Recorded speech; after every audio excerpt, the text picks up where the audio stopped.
This is Pulse of Africa, the face and voice of Africa.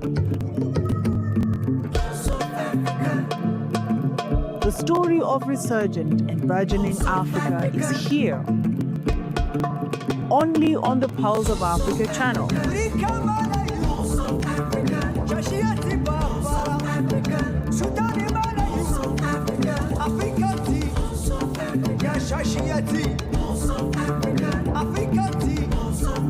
Pulse of Africa, the face and voice of Africa.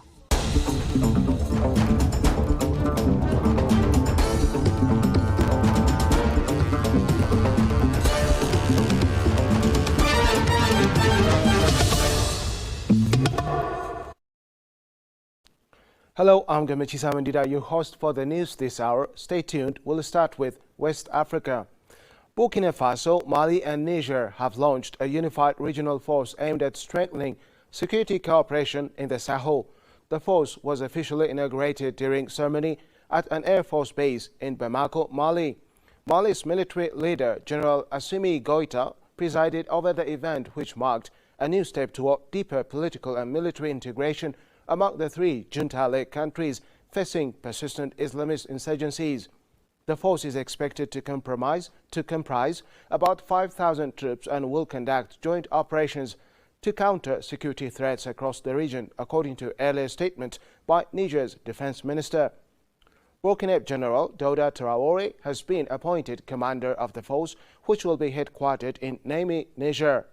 Defense ministers from all three countries attended the ceremony, alongside diplomats and international representatives. The initiative follows the formation of the Sahel Alliance after the three states withdrew from ECOWAS, accusing the bloc of imposing unfair coup-related sanctions and acting against the interests of their populations.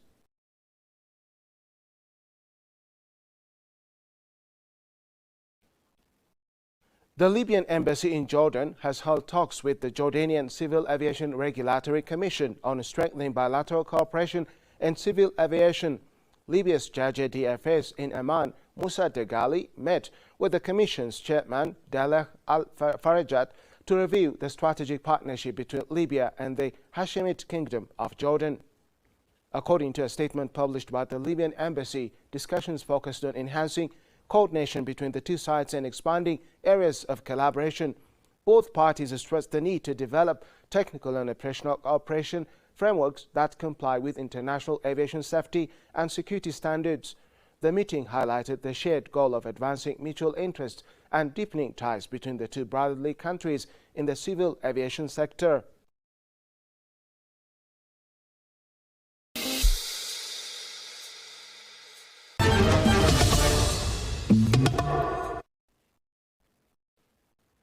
The African Union Support and Stabilization Mission in Somalia is shifting its focus towards strengthening Somali police institutions as part of a broader strategy to enhance long-term stability.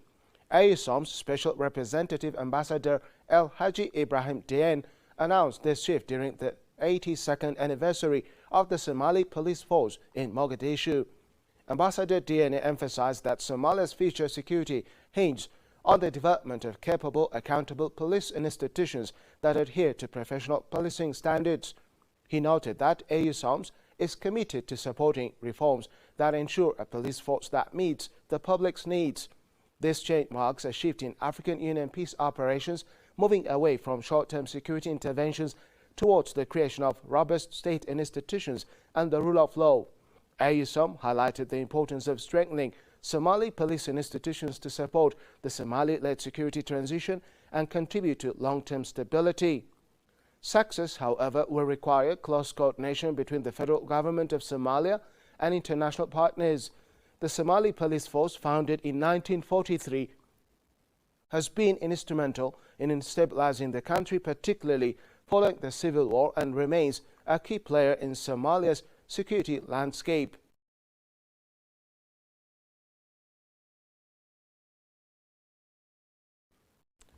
Moving to South Africa, former President Thabo Mbeki has issued a stark warning that both the African National Congress ANC and South Africa are in deep crisis with no clear solution in sight. Mbeki's comments came during a tribute at the funeral of veteran anti-apartheid activist and ANC leader Titus Mafolo in Johannesburg on Friday. Mbeki expressed concern over the future of both the ANC and the country, questioning where South Africa is headed amid mounting challenges. "I don't know where South Africa will be tomorrow," he said, highlighting growing issues like crime, unemployment, and economic instability.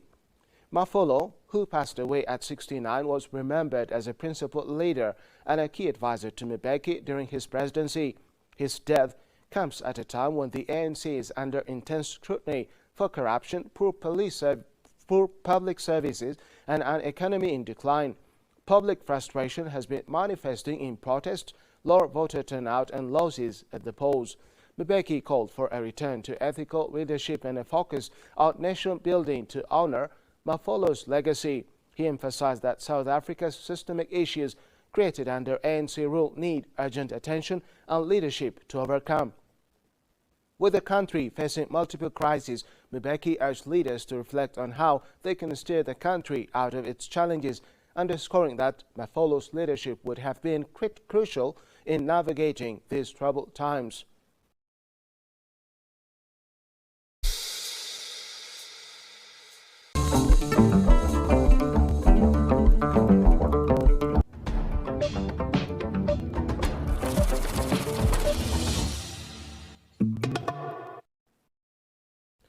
Moving on to business news and Morocco.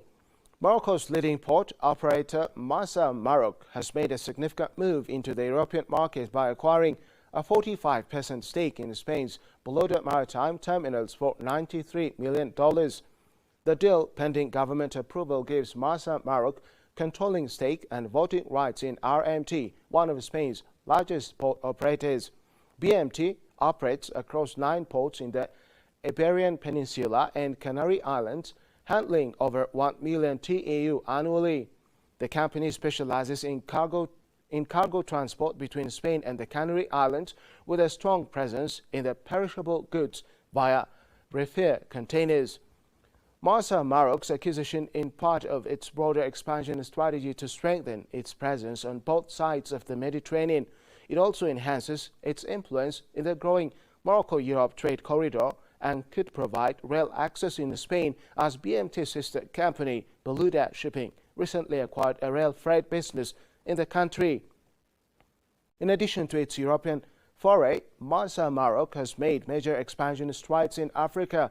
Earlier this year, it entered East Africa through a stake in Djibouti's Damrogue oil-free zone, while in West Africa it took control of terminals at the port of Cotonou in Benin.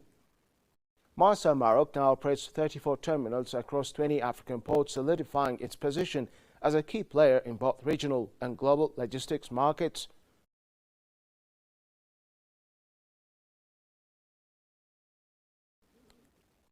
Officials and experts have called for deeper China-Africa collaboration to unlock the potential of Africa's vast livestock resources, with science and technology seen as key drivers for transformation.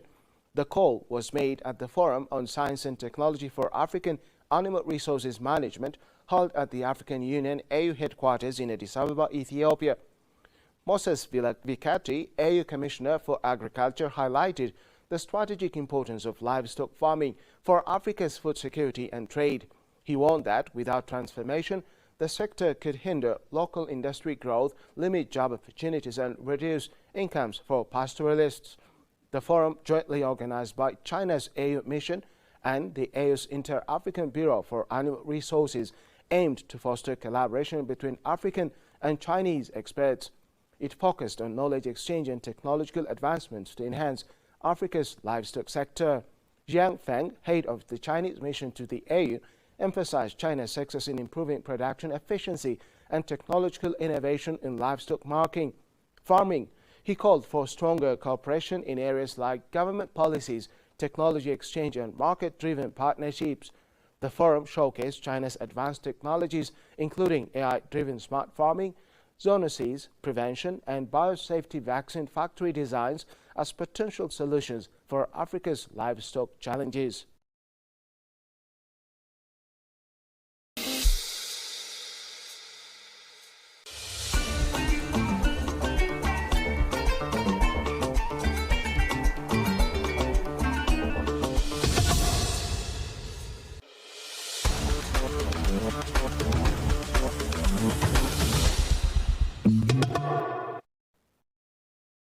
Finally, sports. Hosts Morocco overcame early nerves to defeat Morocco's 2-0 in the opening match of the Africa Cup of Nations in Rabat. Second half goals from Brahim Diaz, substitute El Kabi, sealed the win. Morocco dominated possession but struggled to break down resilient opponents and even missed an early penalty, with Safin Remfi failing to convert in the 11th minute. The game remained goalless at half-time. The breakthrough came in the 55th minute when Diaz finished from close range after good work by Mazraoui. El Kabi later eased tension when an acrobatic bicycle kick goal in the 74th minute. Comoros defended bravely and nearly equalized shortly after Morocco's opener, but Rafiki's side shot straight at goalkeeper Yassine Bounou. Comoros keeper Yannick Pandor also made several saves to keep the score down. Morocco coach Walid Ragro admitted opener was difficult, while concerns remain over captain Romain Saez, who limped off injured early. The win extended Morocco's record-breaking winning streak to 19 matches.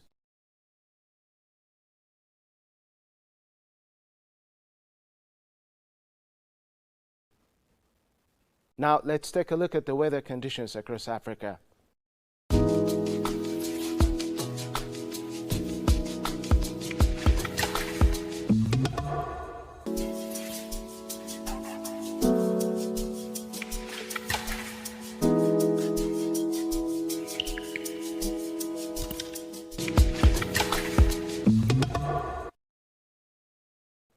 That's it for the hour. Thank you for watching and goodbye.